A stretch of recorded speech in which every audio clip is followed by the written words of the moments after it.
Hello everyone, welcome at Learnology, your study guide by me Sarita, जहां हम करेंगे class 11 biology.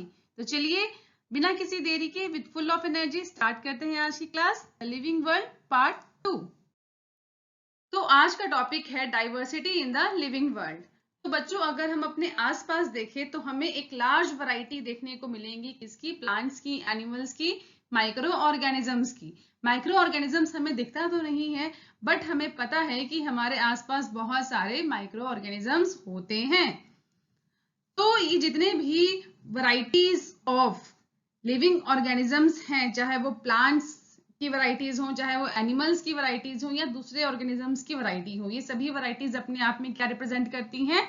Species. मतलब कोई पर्टिकुलर टाइप का प्लांट है, मैंगो है, गुआवा प्लांट है, या हर्ब है, शर्ब है, तो ये सभी क्या है? ये अपने आप में एक स्पीशीज है। वैसे ही फंगई की कोई पर्टिकुलर वैरायटी है, वो क्या है? वो स्पीशीज है। ये बटरफ्लाई क्या है? ये स्पीशीज है।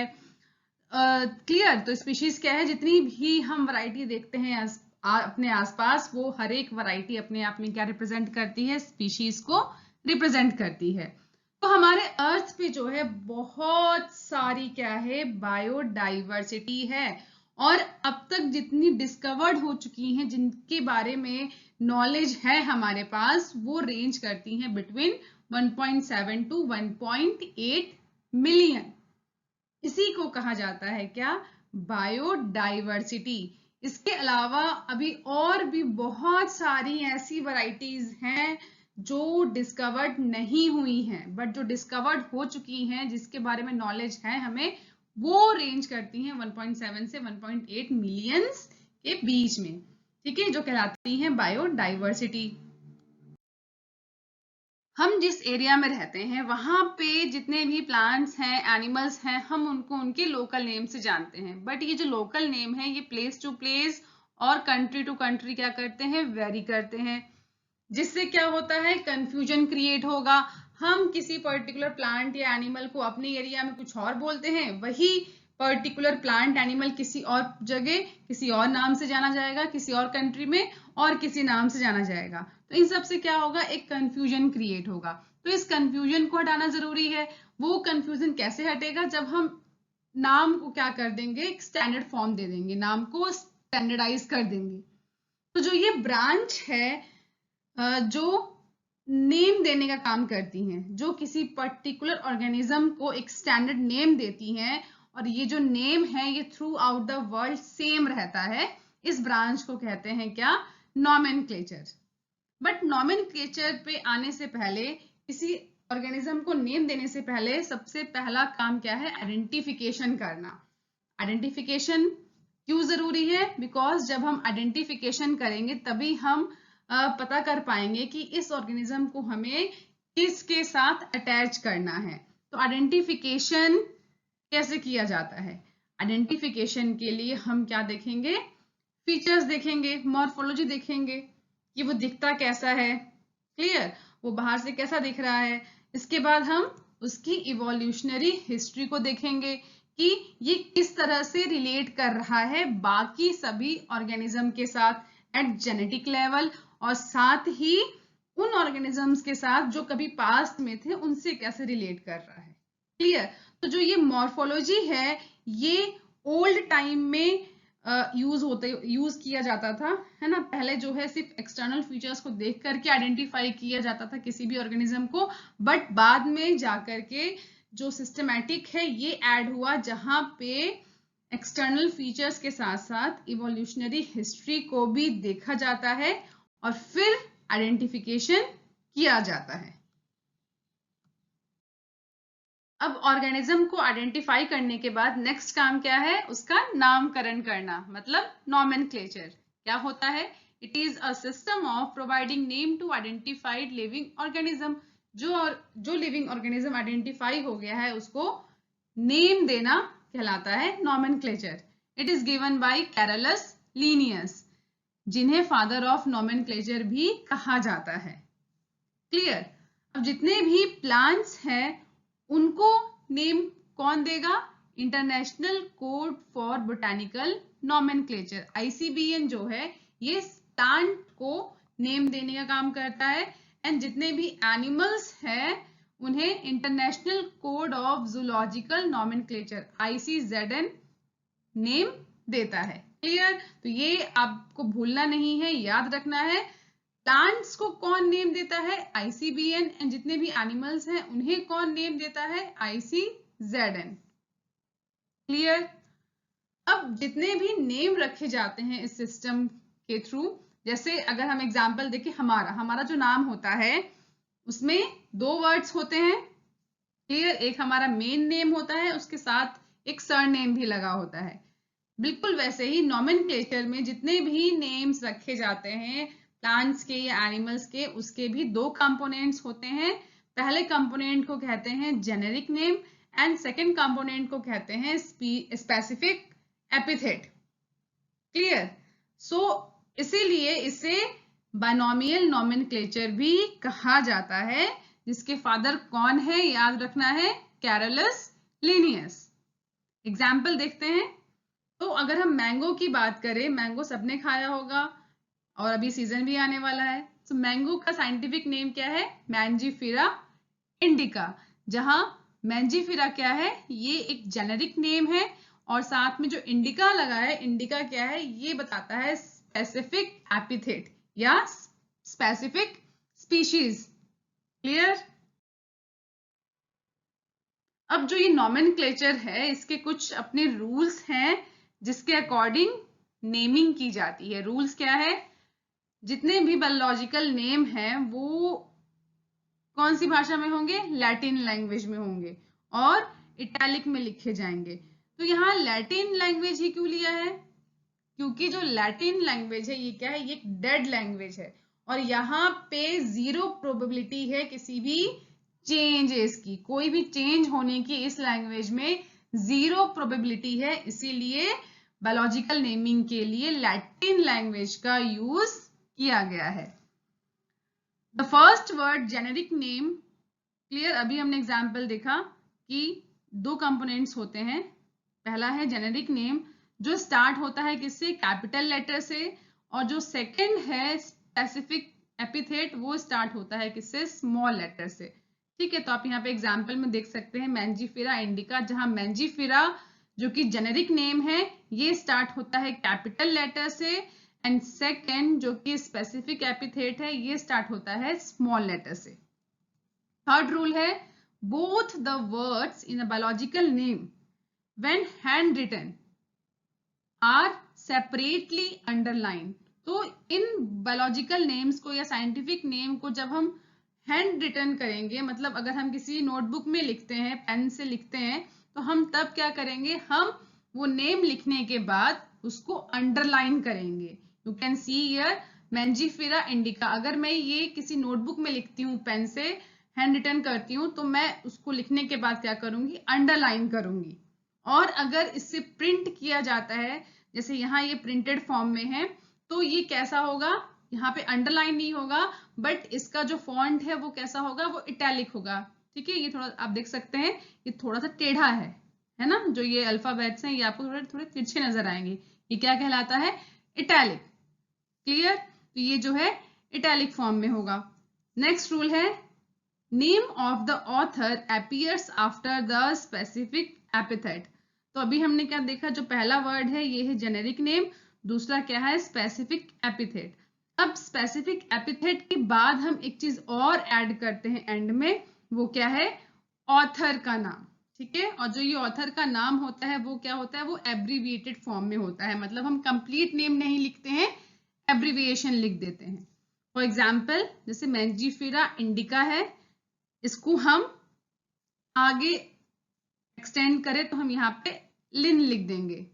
लिन का मतलब क्या हो गया? कैरोलस लिनियस जो है उनका हमने ये लिन वर्ड लिया है। Clear? It indicate that this species was first described bye Linnaeus. Clear? तो मैंने यहाँ पे आपको दोनों ही तरीकों से बता दिया है। अगर आप हैंड रिटन लिखते हो, नोटबुक में लिखते हो, तो आप इस तरीके से लिखोगे, और अगर आप प्रिंटेड फॉर्म में लिखते हो तो आप इस तरीके से लिखोगे। क्लियर? तो ये है क्या? Complete scientific name. अब ऑर्गेनिजम्स को आइडेंटिफाई करने के बाद मतलब वो प्लांट है या एनिमल है ये तो हमने पता कर लिया, देन हमने उन्हें नेम भी दे दिया। अब थर्ड बारी आती है क्या, उन्हें क्लासिफाई करने की। मतलब अगर वो प्लांट है तो कैसा प्लांट है, एंजियोस्पर्म है, जिम्नोस्पर्म है, ब्रायोफाइट है, क्या है। और अगर वो एनिमल है तो कैसा एनिमल है, मैमल है, रेप्टाइल है, बर्ड है, क्या है। तो इसी को कहते हैं क्या, classification. It is a process by which living organisms grouped into convenient categories। अब यहाँ जो ये कैटेगरीज टर्म है इसको एक टर्म दिया गया है क्या, टेक्सा। तो हम कैटेगरीज ना बोल करके टेक्सा कहेंगे। जैसे एग्जाम्पल देखें, वीट, मैंगो, डॉग, कैट, ये सभी क्या है, टेक्सा है। वीट एक टेक्सा है, मैंगो एक टेक्सा है, डॉग भी टेक्सा है, एंड कैट भी क्या है, ये टेक्सा है। अब आगे चलते हैं थोड़ा हायर लेवल पे। तो जिम्नोस्पर्म, जितने भी जिम्नोस्पर्म है वो क्या है, वो भी टेक्सा है। एंजियोस्पर्म भी टेक्सा है। मैमल, बर्ड, इन्हें भी टेक्सा ही कहेंगे। और हायर लेवल पे चलते हैं तो प्लांट्स भी एक टेक्सा है और एनिमल भी एक टेक्सा है। तो जब ये सभी क्या है, टेक्सा है, तो सब में डिफरेंस क्या है, तो समझते हैं इसको। वीट, वीट क्या है, ये एक एंजियोस्पर्म है, क्लियर। और जो एंजियोस्पर्म है वो क्या होता है, वो प्लांट में आता है, क्लियर। तो वीट क्या है, ये एक टेक्सा है। वीट आता है एंजियोस्पर्म में जो कि एक टेक्सा है, एंड एंजियोस्पर्म आता है प्लांट में जो कि एक टेक्सा है। बट ये जो टेक्सा है ये क्या है, ये अलग अलग लेवल पे है। प्लांट जो है ये हायर लेवल का टेक्सा है, एंजियोस्पर्म उससे थोड़ा लोअर लेवल का टेक्सा है, एंड वीट जो है उससे थोड़ा और लोअर लेवल का क्या है, टेक्सा है। ऐसे ही एनिमल्स में देखिए, डॉग एक मैमल है। जो मैमल है वो क्या होता है, वो होता है एनिमल। तो एनिमल हायर लेवल का टेक्सा है, मैमल उससे लोअर लेवल का टेक्सा है, एंड डॉग उससे भी लोअर लेवल का टेक्सा है। मतलब ये सभी क्या है, टेक्सा है, but at different levels. So I hope आपको टेक्सा क्या होता है ये क्लियर हो गया होगा। अब कंफ्यूज नहीं होना है, क्लियर। जितनी भी स्पीशीज हैं सभी टेक्सा है, जितने भी जिम्नोस्पर्म है वो सभी टेक्सा हैं, जितने भी प्लांट्स एनिमल है वो सभी टेक्सा हैं, बट अलग अलग लेवल पे। Therefore, plants, angiosperm, wheat, animal, mammals, dog all represent taxa, but at different level। सभी टेक्सा हैं बट अलग अलग लेवल पे। प्लांट, एनिमल एक लेवल के टेक्सा हैं, जिम्नोस्पर्म, एंजियोस्पर्म, मैमल, बर्ड ये अलग लेवल के टेक्सा हैं, and wheat, mango, dog, cat ये अलग लेवल के टेक्सा हैं। Hence, based on characteristics, all living organisms can be classified into different taxa। तो कैरेक्टरिस्टिक्स को देखते हुए जितने भी लिविंग ऑर्गेनिजम्स हैं उन्हें अलग अलग टेक्सा में क्लासिफाई किया गया है। और ये जो प्रोसेस है क्लासिफिकेशन का टेक्सा की फॉर्म में, यही कहलाता है क्या, टेक्सोनॉमी। तो ये डेफिनेशन आप याद रखेंगे, टेक्सोनॉमी क्या होती है, क्लियर। सो फाइनली टेक्सोनॉमी क्या है?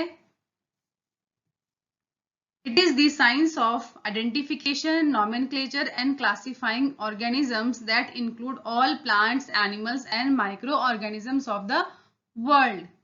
तो टेक्सोनॉमी के स्टेप्स क्या है, सबसे पहले आइडेंटिफिकेशन करेंगे, फिर नॉमेनक्लेचर करेंगे, एंड देन क्लासिफाई करेंगे, ठीक है। सो जो लीनियस हैं, कैरोलस लीनियस, इन्होंने पब्लिश की थी एक बुक, अपना फर्स्ट एडिशन, जिसको नाम दिया था क्या, Systema Natura, in the year 1735। अब जो ओल्ड टेक्सोनॉमी है, मैंने यहाँ पे देखो टर्म लिखा है क्या, क्लासिकल टेक्सोनॉमी, जिसे ओल्ड टेक्सोनॉमी भी कहा जाता है।